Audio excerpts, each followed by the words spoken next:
Muy buenos días, bienvenidos a El futuro es de los valientes. Aquellos que estáis preguntando y esperáis la serie sobre soltería, noviazgo y matrimonio, simplemente deciros que saldrá en breves días, coincidiendo con la Semana Santa.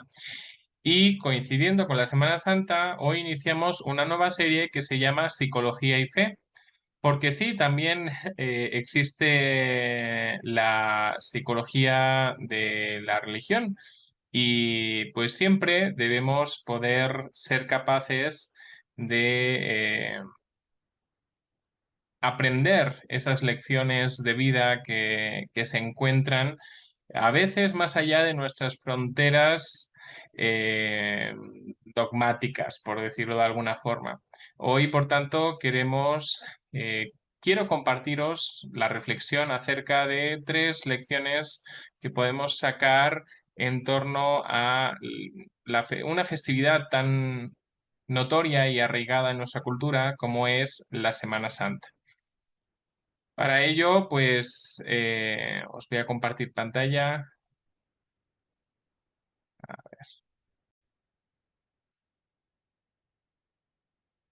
Para olvidos, el olvido que mantiene nuestra sociedad en torno a la fe, y para pérdidas, las grandes enseñanzas que podemos recuperar de ellas, y que hoy queremos recuperar tres enseñanzas en torno al hecho de la Semana Santa.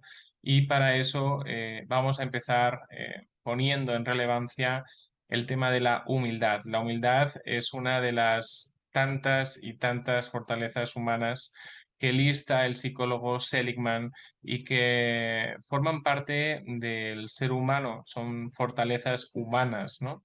Eh, lo que nos enseña la humildad es a ponernos en un lugar que a lo mejor eh, no consideramos propio, pero sí es un lugar de aprendizaje y es un lugar también de enseñanza. A través de la humildad podemos enseñar cosas que de otro modo no podríamos.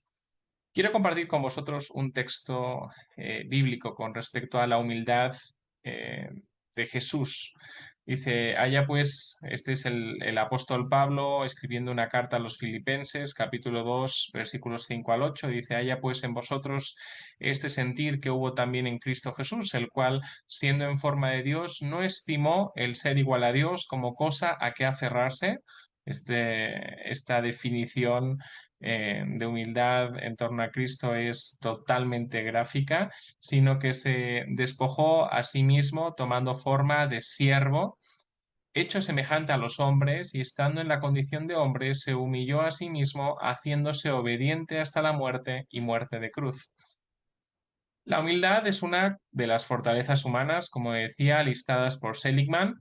La humildad implica ponerse a la altura de siervo, de servidor de los demás, de aquellos que están en nuestro entorno. Por tanto, no es una altura de superioridad o de señorío.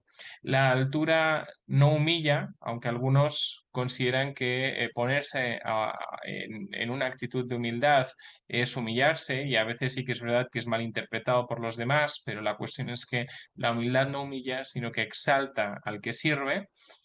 Y porque siendo grande se muestra pequeño, lo cual eso todavía multiplica más allá su grandeza, y la humildad es la antítesis de la egolatría narcisista. Por tanto, no parte de ese sentimiento y de esa premisa del yo me lo merezco, sino que parte de la premisa del que los demás merecen. Por tanto, nuestra perspectiva es completamente diferente, y eso nos posiciona y nos ayuda a posicionarnos en en una altura de igualdad con los demás. Por tanto, la humildad es algo esencial. Lo que decía en cuanto a Cristo es que se hizo semejante a los hombres, por tanto, se puso a la altura de los hombres siendo hijo de Dios. Por eso digo que es muy gráfica esta definición acerca de la humildad de Jesús. Y por último, la humildad otorga una posibilidad de distinción en una sociedad posmoderna, en una sociedad yoísta, en una sociedad egoísta, en una sociedad narcisista y hedonista. La humildad es algo distintivo, es algo que marca la diferencia en esta sociedad posmoderna, de forma que, bueno, faltan ejemplos en nuestra sociedad que giren en torno a la humildad. La segunda lección que os quiero compartir hoy es la lección de la corrección. La corrección no como castigo, sino la corrección como eh, palabra que hace referencia a hacer lo correcto, ¿no? Es otra de las acepciones de la palabra corrección, pero a veces cuando hablamos de corrección siempre estamos nos viene a la mente como primera idea lo que es el aplicar disciplina. Aquí nada tiene que ver con eso. Aquí la corrección tiene que ver con la capacidad de hacer lo correcto. Jesús, siendo hijo de Dios, podía haber hecho cualquier otra cosa diferente a la que hizo. Sin embargo, lo que vemos en la oración de Getsemaní es su voluntad de hacer lo correcto, la voluntad de, en ese caso, como él dice, hacer la voluntad del Padre, ¿no? En el Getsemaní, donde oró poco antes de ser arrestado, dice así en el Evangelio de Lucas, capítulo 22, versículos 41 al 44, y él se apartó de ellos a distancia como de un tiro de piedra, y puesto de rodillas, oró diciendo, Padre, dirigiéndose a Dios Padre, si quieres, pasa de mí esta copa, o sea, que no tenga yo que sufrir este sacrificio, pero no se haga mi voluntad, sino la tuya. Y aquí es donde se impone la corrección, el hacer lo correcto. Y se le apareció un ángel del cielo para fortalecerle y estando en agonía, o sea, hacer lo correcto no implica sentirse bien, hacer lo correcto en el caso de Jesús implicó sentir agonía. Dice, oraba más intensamente y era su sudor como grandes gotas de sangre debido a la gran angustia que estaba viviendo, que caían hasta la tierra. Hacer lo correcto es algo también distintivo en nuestra sociedad, cuando la sociedad solo piensa en hacer lo que conviene a uno mismo y en lo que sale de nuestras entrañas. Hacer lo correcto no es hacer aquello que sale de nuestras entrañas, sino que es hacer aquello que aún no saliendo de de nuestras entrañas es siempre el bien mayor, ¿no? Entonces, no había otra solución para la naturaleza humana, si nos fijamos en Génesis, no había otra solución para, para el hombre que estaba perdido en miles de errores que el sacrificio de Cristo, que alguien pagara por los errores de los demás siendo justo y siendo perfecto, ¿no? Y es ahí cuando Jesús, pudiendo hacer cualquier otra cosa, porque tenía el poder para hacer cualquier otra cosa, eligió hacer lo correcto. Entonces, el deber de hacer lo correcto, cuando supera el temor, muestra un testimonio inigualable. Eso es difícil verlo en nuestra sociedad, ver ejemplos, testimonios en los que las personas, a pesar de que eso implique un cierto sufrimiento, hagan lo correcto antes que lo incorrecto. Básicamente tenemos una tendencia de supervivencia y de evitación del dolor que nos lleva muchas veces a hacer cosas incorrectas. En el caso de Jesús, él estuvo dispuesto a sufrir con tal de hacer lo correcto y con tal de producir el bien mayor, ¿no? Y en segundo lugar, la corrección conforma el núcleo de cualidades tan interesantes y que están tan en defensa, se defienden tanto desde el entorno laboral, pero realmente con una definición muy pobre. No podemos realmente hablar de integridad, no podemos hablar realmente de asumir responsabilidades si no hacemos lo correcto. Hacer lo correcto, la corrección, conforma el núcleo de cualidades como la integridad, y cómo la responsabilidad, la integridad tiene que ver con vivir tus valores en cualquier tiempo y circunstancia y a cualquier precio, ¿no? Eso es integridad y la responsabilidad tiene que ver con asumir tu papel en, en la historia, en la posición en la que estés. Jesús lo hizo, ¿no? De forma que tú asumes esa responsabilidad y por tanto asumes las tareas que correspondan a esa responsabilidad y en esa tarea está el hacer lo correcto, ¿no? Y por último, la tercera lección que quiero compartiros hoy y es muy obvia en plena Semana Santa es la lección del sacrificio. Cuando tú le preguntas a un psicólogo en torno al tema de si el amor tiene que conllevar sacrificio o no, siempre te van a decir que no. Pero lo que sucede es que el amor implica inversión y la inversión siempre es sacar una cosa, algo de ti, por tanto implica un sacrificio. Negar la existencia de ese sacrificio es, por tanto, negar la existencia del amor en sí. Es algo que es un error en el cual la gran mayoría de psicólogos caen, pero cuán importante es poner en relevancia el sacrificio. Algunos hablan en contra del sacrificio, confundiendo el sacrificio con aceptar el maltrato, pero no, el sacrificio no tiene que ver con aceptar. No tiene que ver con aceptar un mal de la otra persona. Eso es algo que además eh, no estaría de acuerdo con el Evangelio. Lo que hizo Jesús fue entregarse, ¿eh? Pero el propósito del sacrificio no era recibir el mal de los otros, sino el de entregarse a sí mismo, lo cual la perspectiva es diferente, aunque a lo mejor con esta breve explicación no lo lleguemos a comprender en su profundidad, pero espero que lo podáis llegar a comprender y en cualquier caso pues siempre habrá oportunidades para poder profundizar más en este concepto.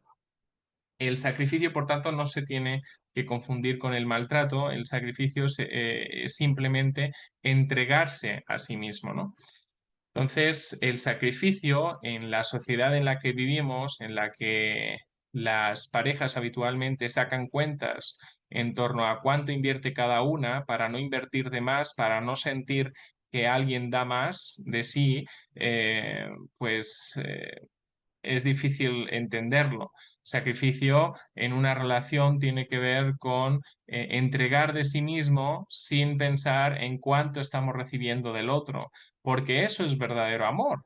El amor es desinteresado, el amor tiene que ser no solo un amor animal, un amor erótico, un amor de cariño, que es puramente animal, sino también tiene que ser un amor espiritual y ese amor sacrificial forma parte de ese amor espiritual donde hay ese amor ágape que es desinteresado hacia los demás, cuanto más debería ser para aquellas personas que tenemos cerca y además es completo cuando ese amor es también un amor filos, es un amor correspondido, es un amor comprometido, es un amor que, bueno, también dentro de sí hay esa parte de honestidad, de transparencia y de bidireccionalidad, ¿no? Entonces, ese es el verdadero amor, pero la cuestión es que queremos bidireccionalidad muchas veces sin tener esa parte de amor desinteresado, amor ágape, y por tanto es un amor cojo. Si tú tienes una mesa de cuatro patas, pero solo tienes tres, difícilmente podrá ser estable, ¿no? Entonces, el amor sacrificial es un amor no egoísta, algo que, bueno, brilla por su ausencia en nuestra sociedad. Y ese tipo de amor es el amor que debemos además enseñar a nuestros hijos. No un amor en el que acepten el maltrato, sino un amor en el que compartan, saquen de sí mismos para entregar a los demás. Ese es un amor basado en la solidaridad, en el altruismo, ¿no? Voy a leer dos textos, uno es del Evangelio de Juan, capítulo 15, versículo 13, dice, nadie tiene mayor amor que este, que uno ponga su vida por sus amigos. Por eso hay pocos amigos y por eso la gente siente que están solos a pesar de tener muchos conocidos, pero no hay amigos, no sienten que hay amigos porque nadie pone de sí para los demás, ¿no? Ni los otros hacia sí mismos, ni uno está dispuesto a entregar de sí mismo hacia los demás. Y Evangelio de Lucas, capítulo 6, versículos 27 al 28. Pero a vosotros los que oís os digo, amad a vuestros enemigos, haced bien a los que os aborrecen, bendecid a los que os maldicen y orad por los que os calumnian. Qué lección tan importante. Esto sí es sacrificio, ¿eh? Es mucho sacrificio no devolverle mal por mal a alguien. Y esa forma parte de la esencia del cristianismo. Por tanto, estas son lecciones en esta serie de fe y psicología, de psicología y fe. Estas son lecciones que realmente nos retan a un nivel increíble en nuestras vidas, pero sí nos permiten elevarnos sobre la animalidad que se está imponiendo en nuestra sociedad, donde los instintos superan a las virtudes, ¿no? Sin sacrificio no hay amor extravagante, es un amor limitado. Si no sacamos de nosotros mismos, si siempre andamos haciendo cuentas cuánto recibimos, cuánto damos, no podemos hablar de que estemos ante un amor extravagante, algo que realmente marque la diferencia, que realmente sea evidente a los demás. Sin sacrificio no hay amor solidario y altruista. Tú sacas algo que te cuesta sacar y eso es solidaridad y eso es altruismo. Cuando nosotros ayudamos a personas que sí están necesitadas, pero para eso tenemos que sacar de nosotros mismos a lo mejor unos recursos que bien pudiéramos considerar que en algún momento podríamos necesitar, pues eso es un amor sacrificial. El que no invierte no ama, eso es algo, forma parte de la psicología de la pareja, ¿no? Tú amas en tanto que inviertes eh, tu tiempo, inviertes tus recursos, inviertes tu dinero, inviertes tus emociones, inviertes tu vulnerabilidad en esa relación.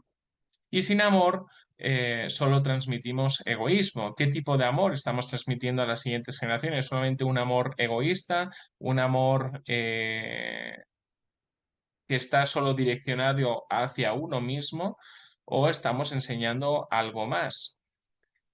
Todo esto, estas tres lecciones son esenciales de la psicología para nuestro bienestar, para el bienestar de nuestros semejantes, los que se encuentran a nuestro alrededor. Y no olvidemos que de todo podemos aprender. No hace falta ser alguien religioso para poder aprender las tres lecciones, estas tres reflexiones en torno a la Semana Santa. Como os digo, también en esta semana saldrá la primera entrega de la serie Soltería, Noviazgo y Matrimonio, así que no os lo perdáis. También de esta serie sobre psicología y fe habrá nuevas entregas. Haremos pequeñas reflexiones acerca de historias en torno a la Biblia que bien pudieran ofrecernos una perspectiva diferente en torno a nosotros mismos, en torno a nuestras relaciones y en torno a la forma en la que debemos afrontar nuestro futuro y nuestras experiencias de vida. Y bueno, pues simplemente esto, os emplazo a que podáis seguir todas mis redes sociales, están por aquí. Facebook, en Instagram, YouTube, Telegram, Twitter, Twitch. También podéis encontrar algo en Spotify y en TikTok, perdón, porque son tantos los nombres que uno se lía. Y nada, os invito a que me acompañéis en esta reflexión de Semana Santa sobre tres lecciones que podemos aprender en torno, en este caso, a la historia del sacrificio y la resurrección de Cristo.